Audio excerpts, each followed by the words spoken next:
You were a pumpkin. I was a pumpkin, a big orange pumpkin. A big orange pumpkin. And were there a lot of children out there? Not so much. No? Did you get a lot of candy? Yeah, I got a lot of candy. Mommy's eating all the chocolate bars. Well, tell Mommy that's your candy, honey. Okay. Tell her. Stop eating all my chocolate bars, Mommy. Daddy's sick. This is the X-Zone Broadcast Network, broadcasting worldwide on broadcast affiliates and satellite program providers, including CNN Broadcast Network, Sirius Satellite Network, Star Media, Good News Radio Network, Angel Broadcast Network, Wiki Broadcast Network, and WPBN TV. For more information on the X-Zone Broadcast Network, visit us at www.xzbn.net.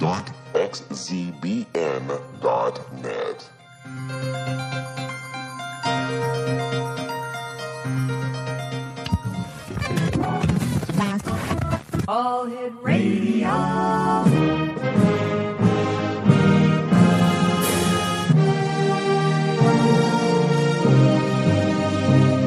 Welcome to the X-Zone, a place where fact is fiction and fiction is reality. Now, here's your host, Rob McConnell.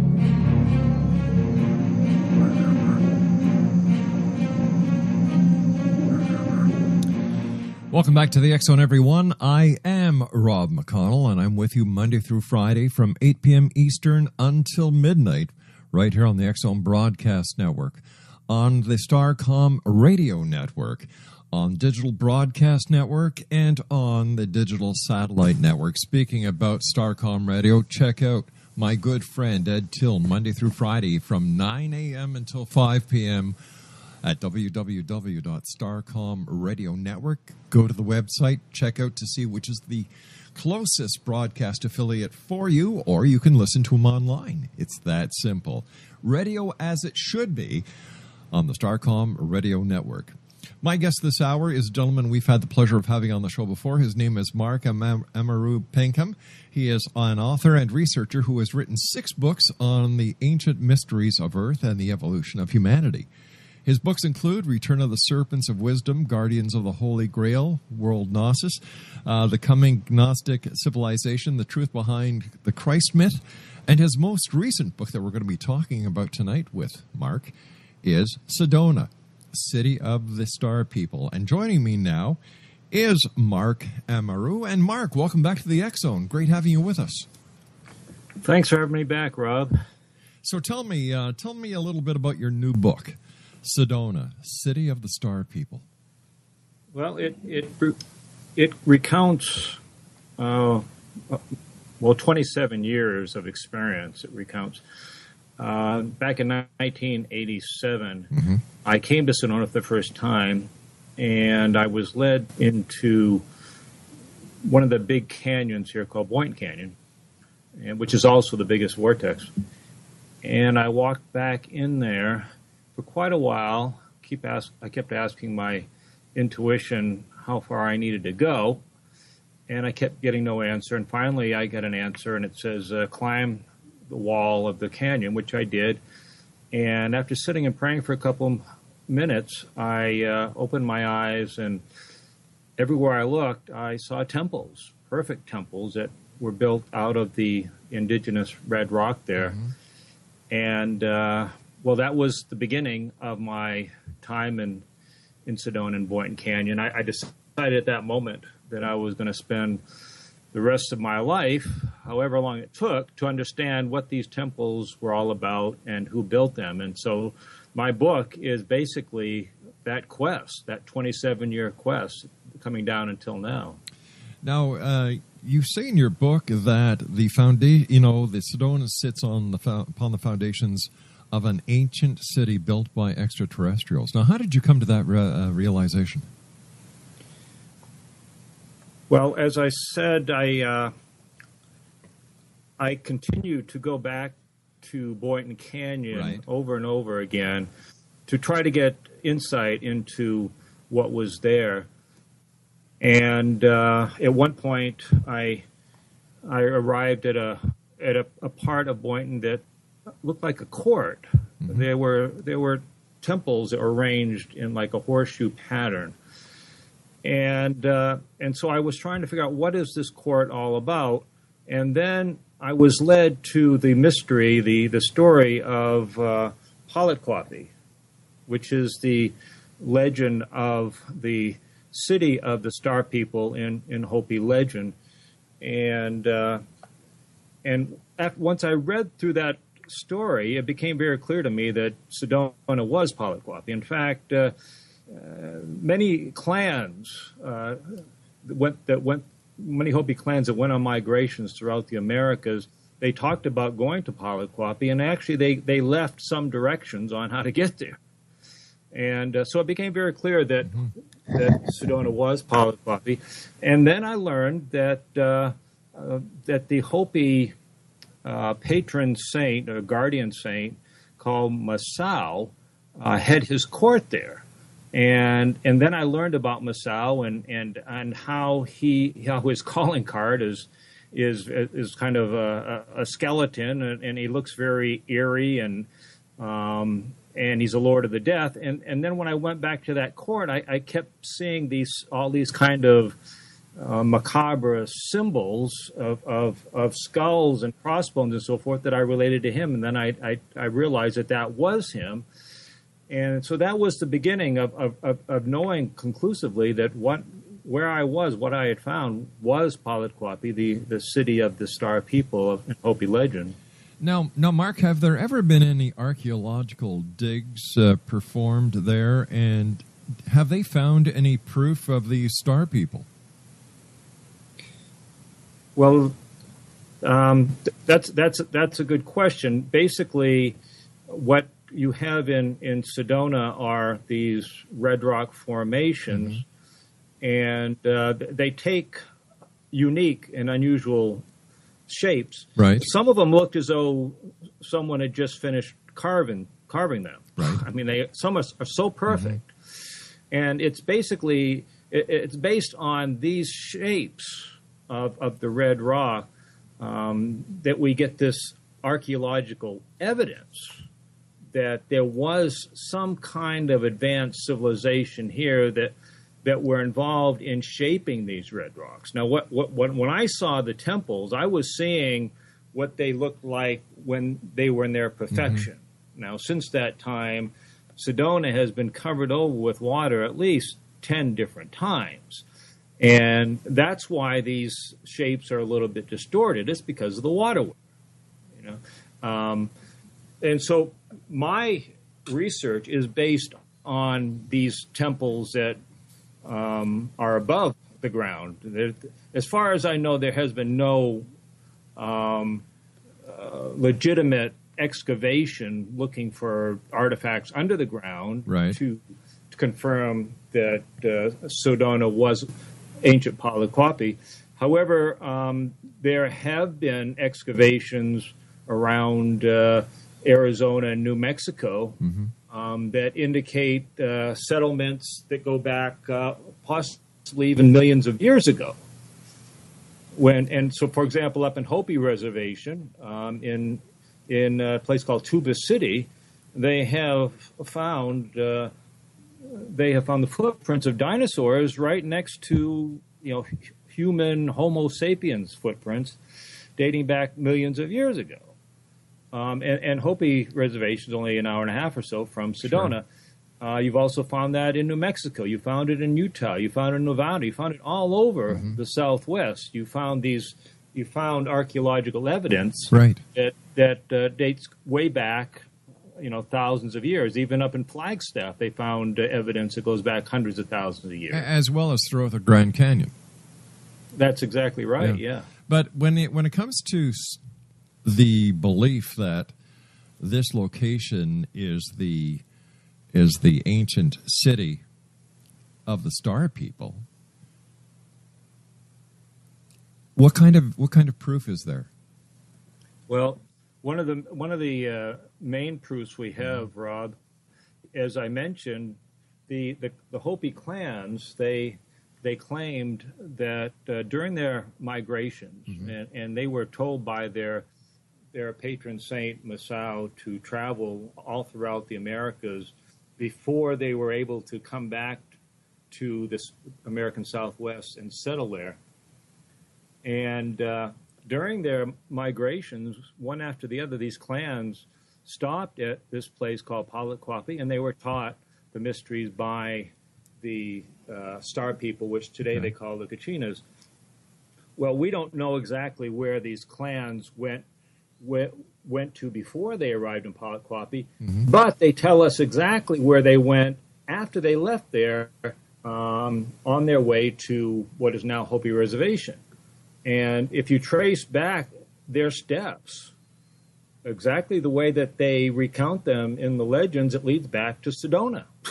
And this is, it's not just myself that has seen this, has understood this. Many other people have too, which is one reason that there is actually a trail, an ancient trail that leads from the Verde Valley, just below Sedona, right to Hopi reservations. It's called the Politquapi Trail. Wow. Now, can you tell me about the ET that you refer to in your book as the King of the World? And what do you mean by the King of the World? I know it's a bit of a stretch for most people in the West to wrap their minds around this idea of the King of the World. Right. However, if you go to the East and China and India and Tibet, they're constantly referring to this being this entity called King of the World. You can also find it in the legends of the Egyptians, and you can find it in the Greek legends. You can find it in the legends of the Yazidi people, and I've studied extensively with them. There was, in these legends, there was this being, this extraterrestrial being that came here, hundreds of thousands, perhaps millions of years ago with an entourage, and he was the first to spread the teachings related to alchemy, the path of God, and he became the first king of the world. The legends are that he did exist and still exists on an etheric plane. And unless you're able to open up to that plane, you're not going to know about him. He's not going to exist for you. I believe this is one reason that he's known so well in the East, but not in the West, because there's a lot more masters that are open to that dimension there. But I started seeing him myself in the Andes back in about 10, 15 years ago. I was involved with some shamanic medicines called wachuma that's made out of a cactus. It grows down there, and the shamans take it to expand their consciousness. I started doing this with wachuma, and I started having these experiences where I was surrounded by these peacocks. I was in another dimension. Right, but this cactus juice is a hallucinogenic. Well, that's right. But the shamans take it to take them into other dimensions. Just like they take the ayahuasca, it takes you into other dimensions. It doesn't matter whether it's a hallucinogenic. Yeah, it's not a hallucinogenic to them. What they're seeing is what's there in another dimension. They're not hallucinating. They're seeing what's there. But how do we know what they're seeing is real and not just part of a hallucination caused by tripping out on this cactus juice? Because I think that if enough people see it, and if there's references to it in the ancient literature. Now, when I started seeing the peacock angel, or I started seeing all these peacocks, I was wondering, well, what am I seeing? And then I went back and I studied the traditions around the world, and I couldn't find any references to what I'd been seeing until I discovered the Yazidis. Now, the Yazidis say that millions of years ago, when there was no life, there was no vegetation on the planet, the greatest of the angels was sent down here in order to give it life and give it color and give it vegetation. And he came down as this huge peacock, and he wrapped his plumes all around the planet, and those plumes then crystallized to become all the vegetative forms of nature. Okay? Well, what I realized when I read that, when I heard about that is what I had been experiencing. I went right into his realm. Those etheric plumes, those etheric peacocks are still there. So why would somebody want to go into these realms? Like, what's wrong with the world we live in? Well, I didn't ask to go into that realm. I see. I just did. And one reason I did is to understand understand the world, understand who we are, where we came from, what we're all about. Because according to the Yazidis and according to all these traditions around the world, so much of our culture came with this king of the world, this extraterrestrial, and his entourage. And so by having a direct experience of him and his realm, then you can understand where civilization, where humanity began, and where it's going, why it started. Why did it start? Let's start at the beginning. Why did it start? Okay. Well, it started in order that a human can experience his divine nature, his self-knowledge, which is I am the infinite spirit in a physical body. Okay? According to the Hindu tradition, this whole evolution of the whole entire universe began with the one thought of God saying, "Who am I?" And then that started the whole ball of wax rolling that then evolved down to the earth and then evolved to the life forms of the earth and down to us. And it is through us that the spirit can know itself as the infinite consciousness. When you say, I am the infinite, that at that point, God within you, the spirit within you knows what it is. Finally, the question is answered. And we have got to become contracted in this material realm and develop these limitations that we have, which is the ego, which is the intellect, so that we can feel separate from everything and everyone else. And through the intellect, we can start asking ourselves, who am I and why am I here? And that leads you on that quest to know thyself, which is the goal of all the mystery school teachings, to know thyself. And through those teachings of gnosis and alchemy, then you arrive at pure Gnostic wisdom of I am the infinite spirit, I am God incarnate. And that is the reason that we're here. If this king actually did come with an entourage and gave this knowledge to those way back when, at the very beginning, why are there so many religions instead of just one?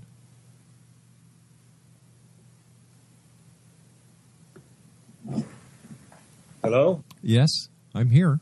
I'm sorry, I missed that, Rob. I said that if this king, who is believed to be an extraterrestrial, came with an entourage and spread the word to those who were there and started us off way back when, why are there so many different religions today instead of that one that would have followed his teachings continuously? Well, if you study the religions around the world, Rob, what you're going to find is most all of them started with the Gnostic. A Gnostic is one who has experienced that self-knowledge that I just talked about. It's a Jesus or it's a Buddha. And then that original Gnostic then went and taught that wisdom to his students, and they were the ones that founded the religion, not him. It was never the Gnostic whose teachings that the religion was based around. It was never them that started the religion. It was his disciples, and the disciples didn't all agree on the interpretation of the wisdom of that Gnostic, and this is why you have such divergent teachings within these different religions. I see. So I understand that there is a connection between the King of the World and the Knights Templar.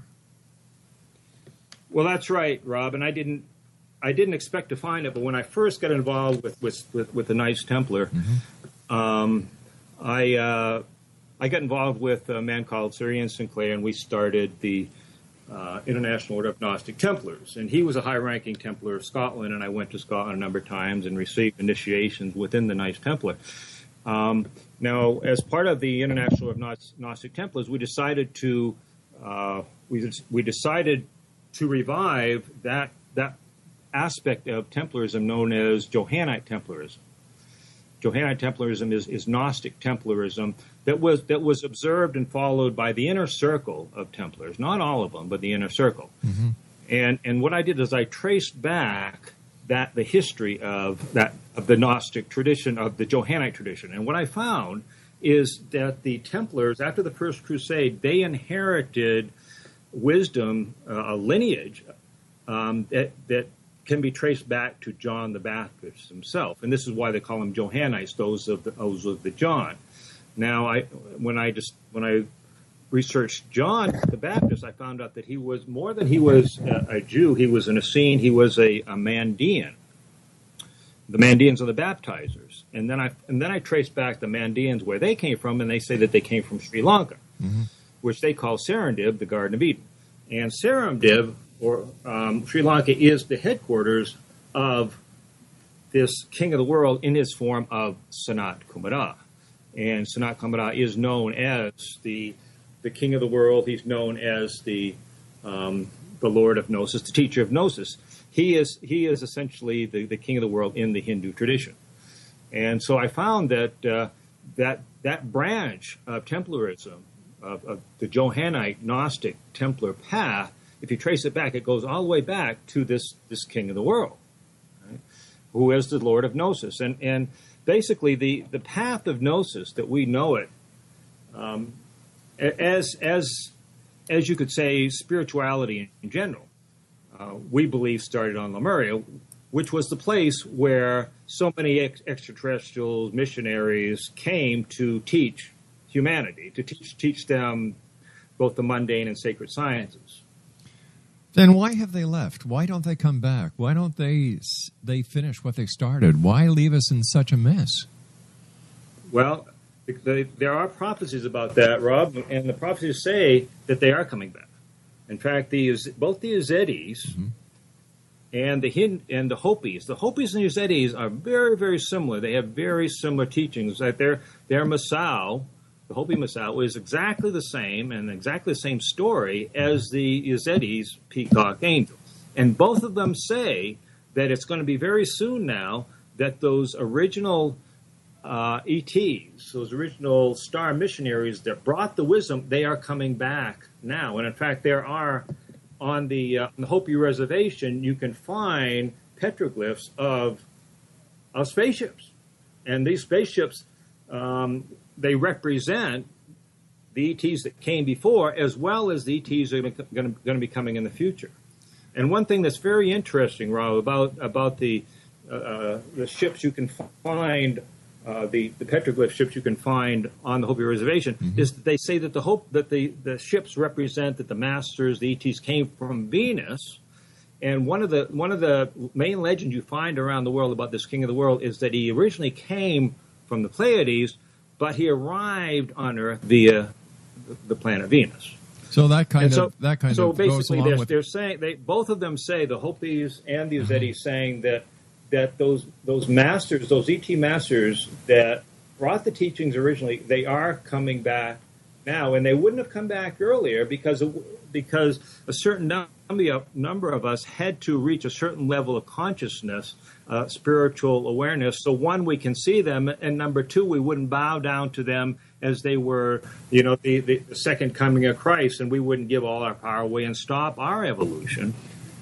Oh, okay. So if they had to wait until we could evolve to a certain point where we could see them, how did we see them in the first place? How did we know they existed if we were so backwards in evolution back then that they actually have to wait until we get to a certain point in evolution where we can see them? That makes no sense.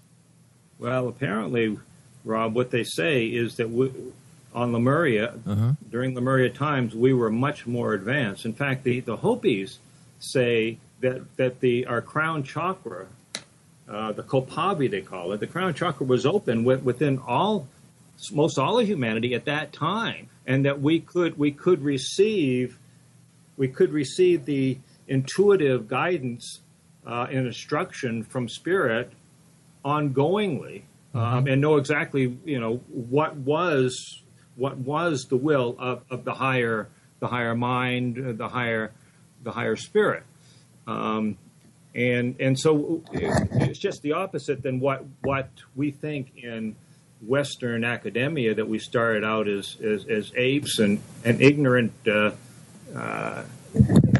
animals. we existed on pure intuition. See, this goes back to the Garden of Eden story, where we originally functioned on pure intuition. When Adam and Eve felt completely one in the garden with each other, that's pure intuition. But when we started to see differences in each other, that was when the intellect started to be developed, and that's when the ego started to get developed. And that's when we got pushed out of the Garden of Eden. It wasn't a bad thing either. It was just that we started to feel separate, and we needed to go on this quest to find out who am I, But originally we were much more evolved than we are now. So we're going back to a place of evolution that we had been in before. So why did they leave us in the first place? So that we could go through our evolution and achieve self-knowledge. And in order to achieve that self-knowledge, we had to develop the intellect, we had to develop the ego, we had to get involved with this material existence and learn the lessons involved in that material existence, so that we would eventually, it would lead us to that quest, to that desire to know thyself, and that quest would then lead us within ourselves to know that we are the spirit incarnate in physical bodies. And I believe that according to the Uzedis, the Peacock Angel, this king, he came here especially. This is his planet. He came here to make it as an evolutionary, as a place of where we could all evolve to become, the gods incarnate that we are. This was going to be a cauldron where souls could incarnate, where they could learn the lessons and achieve enlightenment. So that he was actually. This is why they often refer to this master as the original savior, because he created this planet so that souls could take incarnation, so that those souls could eventually know themselves as the infinite spirit. So he is, in many traditions, he's known as the original savior. So does that mean all the religious books that have been written since the beginning are false, that they don't depict the true picture, like the Bible is full of inconsistency and full of fallacies? Well, I think that there are within any holy book, there's going to be universal truths, right? Which were probably the ones that were originally taught by the Gnostic that started or who was behind that religion. But it was the interpretation of those teachings, those original teachings, that became distorted, because, well, like in the Christian tradition or the Catholic tradition, certainly you had a lot of these church teachers and fathers and so forth that were trying to interpret the original word of Jesus, and they were not in the same state as Jesus when Jesus gave those teachings. So how could you even expect them to understand them? But they didn't understand them, and so they got distorted. And then after them, another whole group of these supposed church fathers and came around, and they distorted even more, and it kept getting distorted and distorted and distorted until we have it now, which I don't believe that there's a whole lot in the Bible that's anywhere near the original teachings that Jesus gave. How do we know that? Well, I think how we know that is by studying the Gnostic teachings of other masters and prophets around the world as the purest ones that we can find. If you study those, and then you compare them to what's in the Bible, or if you study with the teacher. I've studied with fully enlightened masters, and at least that's what they say about themselves, and they're recognized as such. And to my mind, what comes out of their mouth is pure Gnostic wisdom, pure universal knowledge. And so myself, I kind of tend to compare and contrast what they say in relationship to Jesus to get a better idea of whether it's truth or not. But isn't it a matter of personal preference, what you want to believe? And if you want to believe, for example, the sun is green, no matter what I say, that the sun is not green, you're not going to believe me or anyone else who says different. So how do we know the Gnostic way and the Gnostic teachings and the fact that this king came from an extraterrestrial Pleiadian via Venus is really true? Well, I think that the bottom, the most important confirmation or corroboration anybody has is their own experience.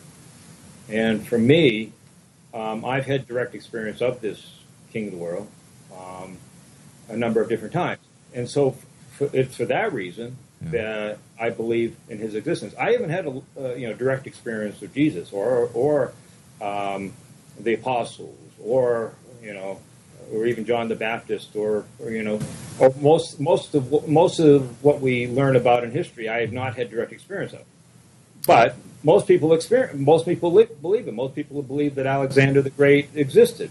Well, okay, even though they don't see him, they have not had direct experience of him, but they believe existence. Well, I've had direct experience of this peacock angel, which is why I believe in him. And Mark, what I've seen in Sedona, I've had direct experience of, which is why I believe it. All right, Mark, stand by. And I would hope that somebody who is really ardent in their we've got to take a commercial break. We'll be back on the other side as we continue here in the X Zone from our Mark. We've got to take a break. Please stand by.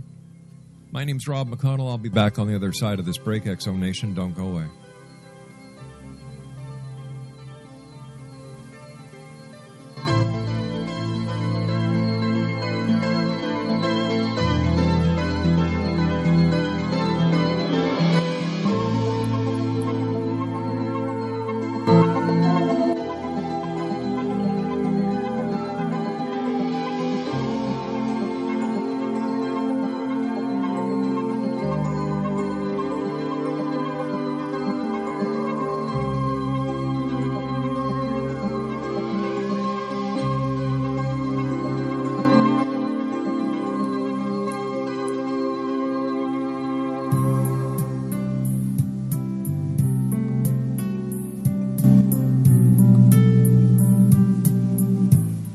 Jesus came back now and insisted that we listen to him. How would the world be different if Christians really followed the Gospels? For 2,000 years, we've been practicing a religion. Now it's finally time to get it right. Read Liberating Jesus, new from Roberta Grimes. Meet the Jesus you never knew. Roberta uses afterlife evidence and biblical analysis to prove that Jesus is exactly right. Learning the lessons that he came to teach is the reason we are born at all. Roberta says he has come back now to insist that we actually listen to him so we can begin to use his teachings to unite and transform the world. Liberating Jesus, wherever books are sold. Jesus has the answers, and it's not too late. Roberta blogs and answers questions at robertagrimes.com.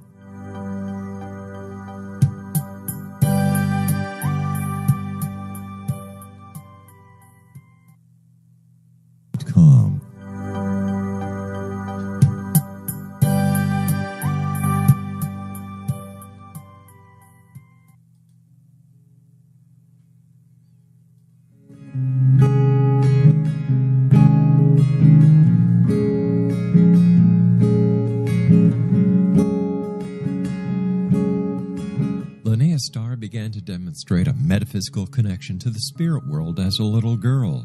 Her family noticed the connection, but it was a great-grandmother who told the family that Linnea was indeed gifted. The great-grandmother, who was also gifted, felt that Linnea had indeed inherited these attributes. It has been noticed that oftentimes such things are passed down through the generations. Linnea was also born with a caul, a thin white membrane across the newborn's face. Legend has it that if the baby is born with this caul, the child will have second sight, or what we call psychic abilities. Linnea's star does past, present, and future, and has the gift of prophecy. It is written within scriptures that if you are able to give factual information, and prophecies indeed come true, the gift indeed comes from the divine realm. Linnea Star does large interactive groups as well as private gatherings. For more information on Linnea Starr or to contact Linnea for a one-on-one consultation, visit her website at www.linneastar.com. That's www.linneastar.com.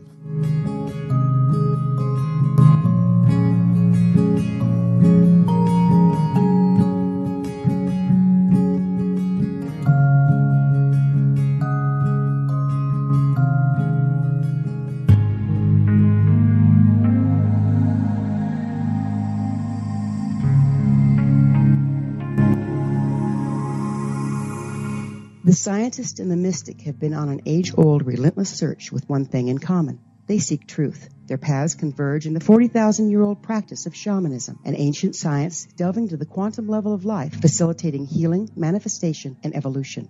I'm Gwilda Wiyaka, the founder and director of Path Home Shamanic Arts School, a unique Colorado State certified occupational school training shamanic practitioners and teachers. We also provide classes for empowering personal lives through shamanism. Our certification classes are in week-long segments enabling international participation, and online classes and long-distance shamanic healing sessions are available. Come discover the science of magic in the limitless world of shamanism. www.findyourpathhome.com.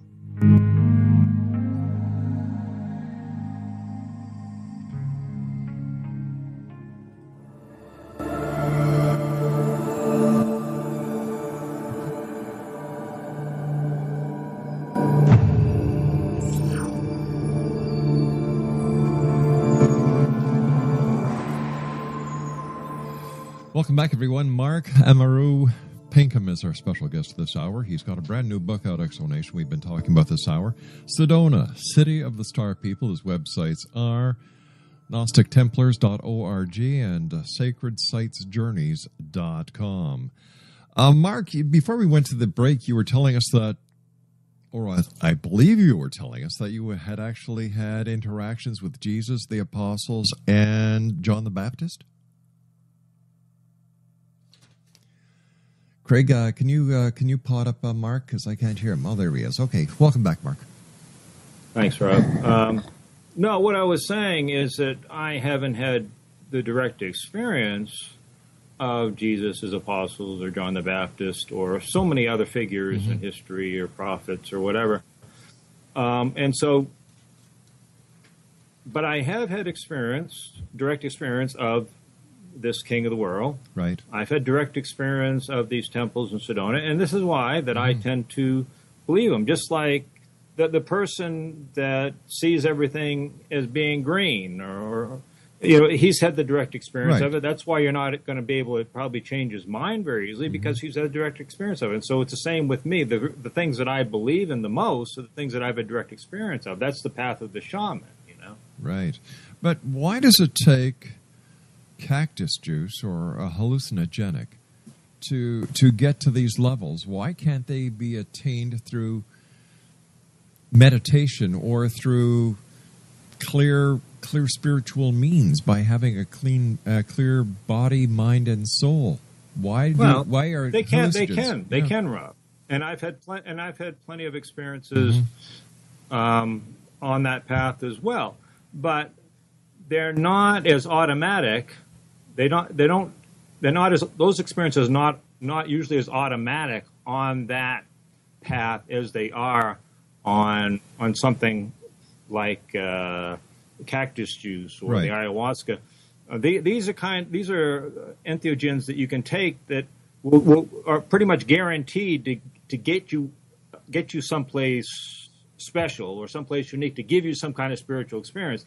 You can fast, and you can do all kinds of meditation and spiritual practices and not get any kind of experience at all except deep meditation. For myself, I'm very interested in getting kind of visual experience of other realms and other dimensions and other beings, which is why I would tend to take these entheogens that can potentially or are known to consistently be able to give those kind of experiences. Now, you state that in your book, both the Yazidis and the Hopis predict the return of the Star People and the King of the World in the near future. We talked about this briefly, but Can you give us a timeline, or have we come to that point yet where we are able to see them? And how will we know when we are? Well, supposedly we have come to that time right now, Rob. We're according to the Hopis, we are in the time of the purification, which is leading up to what they call the fifth world, and that's the world of enlightenment, when supposedly we're going to be able to see these extraterrestrials. I think that not everybody is going to be able to see them. I think that many of us have karmic connections with certain star nations, shall we say, like the Pleiadians, the Sirians, Arcturians. And chances are those are the ones that we're going to see because we've got some karmic connections with them in the past. And the ones that the Hopis might see could be the Venusians, the Pleiadians that were here before that taught them the mystery directly. And it's the same with other people around the world. They're probably going to see those ETs that they've got karmic connections with and who have been missionaries for them in the past. Now, right now, part of the purification we're going through now is to release all the distortions and impurities that we've built up within our systems over many lifetimes. Once we can do that, once we can go through the release and release these things, then we can start opening up to the higher dimensions. We can open up the intuition again. We can open up to our higher powers again. We can open up to all these kind of things. But first, we've got to go through the release and the purification. So it is supposed to be happening very soon now, because according to the Hopis, we will be moving into the fifth world very soon. And according to these eddies, they claim they predicted there's going to be somewhat of a big battle in the Middle East, which is happening right now, which could be what they're talking about when they say a big battle is going to lead up to the return of these star people. Well, there's been battles in the Middle East for centuries. This is nothing new. Well, you're right, it isn't. But there are specific battles that have been prophesized by the Hopi prophets, and these battles seem to be the ones that have been prophesized seem to be the ones that are happening right now. What happens if the Hopi are wrong? Well, I guess we're in trouble. Why would we be in trouble? Well, because according to them,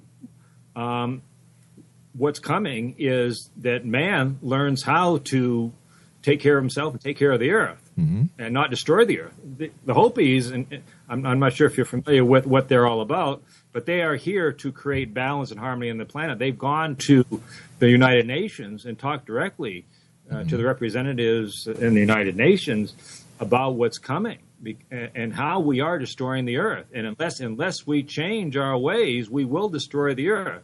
And so if you go to Hopi Reservation today, they have what's called a prophecy rock. And on that rock is a whole prophecy that talks about that humanity will get to a point in its evolution, and if it goes one path, it's going to destroy the world. If it goes the other path, then it's going to bring on the fifth world of enlightenment. So either we take one path or the other. Well, no disrespect to any members of the Hopi Nation who are out there tonight and listening, but that doesn't take a genius to figure out.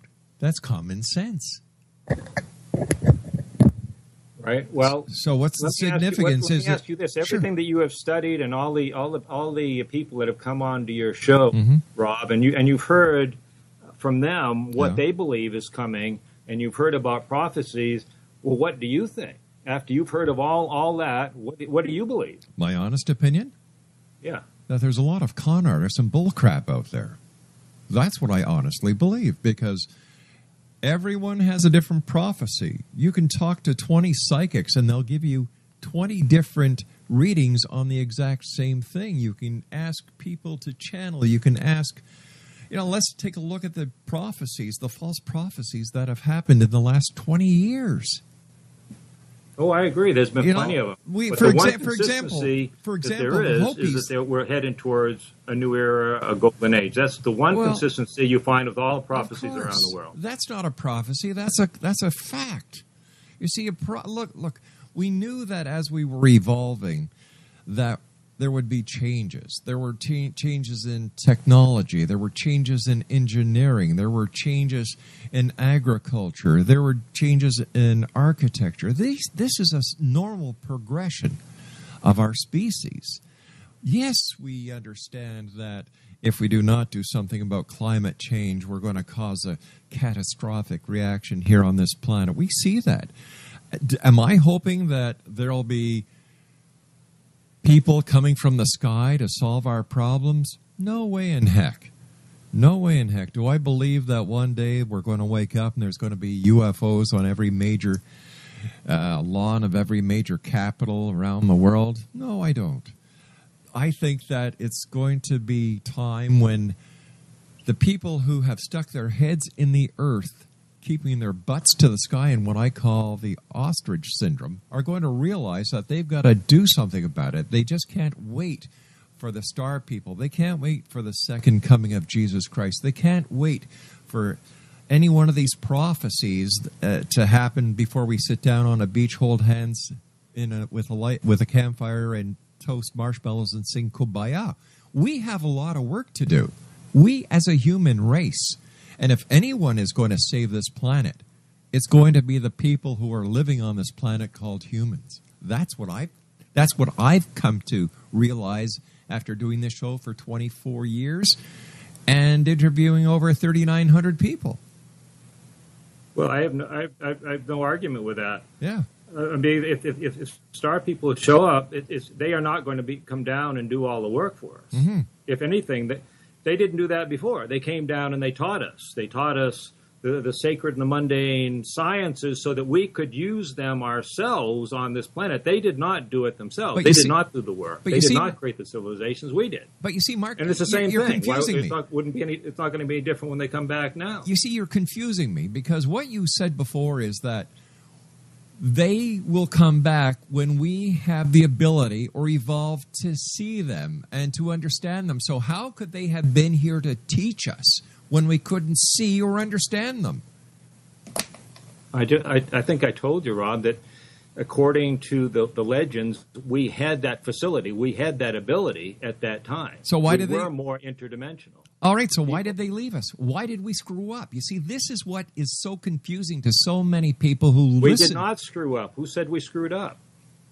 Nobody said we screwed up, Rob. We left the Garden of Eden because we needed to. It was so that we could develop the ego, the intellect, so that we would go on the path of inquiry to learn self-knowledge, to know who we were. There was no screw up at all. It was part of the plan. It was part of the evolutionary plan. So, from what I see, the plan didn't fan out. The plan isn't over yet. The plan is culminating. At least it's reaching a pinnacle point with this coming fifth world, and it'll be at that time that more and more of us, perhaps more than ever, will be able to achieve this pinnacle of self-knowledge. In order to achieve this pinnacle of self-knowledge, don't we all have to be on the same page?